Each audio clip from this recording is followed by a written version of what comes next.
നമുക്കിന്നൊരു മില്ലറ്റ് ബിരിയാണി ഉണ്ടാക്കി നോക്കിയാലോ. ഓവർനൈറ്റ് സോക്ക് ചെയ്ത് വെച്ച പേൾ മില്ലറ്റാണ് ഇത്. നന്നായി വാഷ് ചെയ്ത് നമുക്ക് വേവിക്കാൻ വയ്ക്കാം. അത് വെന്ത് വരുന്ന സമയം കൊണ്ട് നമുക്കൊരു അരപ്പ് പ്രിപ്പയർ ചെയ്യാം. അരപ്പിനായിട്ട് പുതിനയില, മല്ലിയില, കുഞ്ഞുള്ളി, പച്ചമുളക്, വെളുത്തുള്ളി, ഇഞ്ചി, അതുപോലെ കുറച്ച് കാഷ്യൂ നട്ട്സും ഒരു തക്കാളിയും ചേർത്ത് അരച്ചെടുത്ത് മാറ്റി വയ്ക്കാം. പേൾ മില്ലറ്റ് വേവാൻ വേണ്ടി അത്യാവശ്യം സമയം എടുക്കും കേട്ടോ. ആ സമയം കൊണ്ട് നമുക്ക് ചിക്കൻ ഗ്രേവിയും കൂടെ ഉണ്ടാക്കാം. സവോള നന്നായിട്ട് വഴറ്റിയെടുത്തിട്ട് നേരത്തെ അരച്ച് മാറ്റി വെച്ചിരുന്ന അരപ്പ് കൂടെ ചേർത്ത് കൊടുക്കാം.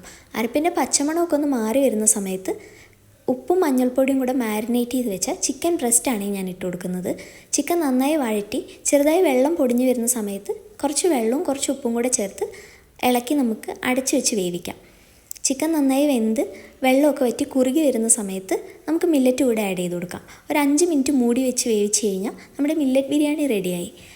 വെയിറ്റ് ലോസൊക്കെ ട്രൈ ചെയ്യുന്ന ആൾക്കാർക്ക് പറ്റിയൊരു റെസിപ്പിയാണിത്. ഇത് കഴിച്ച് കഴിഞ്ഞാൽ നമുക്ക് കുറേ നേരം വിശക്കില്ല. അപ്പം എല്ലാവരും ട്രൈ ചെയ്ത് നോക്കിയിട്ട് കമൻറ്റിലൂടെ പറയണം എങ്ങനെ ഉണ്ടെന്ന്. അപ്പോൾ അടുത്ത വീഡിയോയിൽ കാണുന്നവരെ ബൈ.